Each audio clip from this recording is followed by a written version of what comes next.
Salom do'stlar. Bugun yana sizlar bilan har doimgidek Shahzodbek vlog YouTube kanali. Bugun sizlar bilan Instagram akkauntimizga kimlar ulanib olganini bilish va uni chiqarib tashlashni o'rganamiz. Bundan oldin shu ko'rib turgan videomizga bir dona like bosib, kanalimizga obuna bo'lib qo'yishni unutmang. Unda biz videoni boshladik. Instagramga kirib olamiz va profilimizga o'tib, tepadagi 3 ta chiziqchani ustiga bosamiz. Va kirib olganimizdan so'ng Account Center'ga kiramiz. Va bu yerdan parol va xavfsizlikka o'tamiz. Va bu yerdan faol seanslar bo'limiga kiramiz. O'zimizga kerakli bo'lgan akkaunt tanlab olamiz.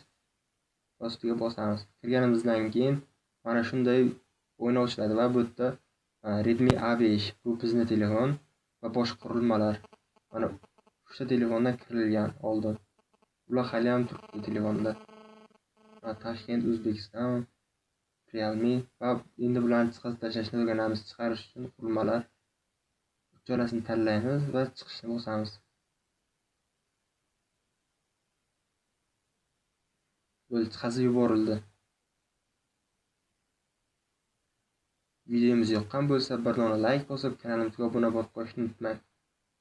Keyingi videoda ko'rishguncha xayr, sog', salomat bo'ling.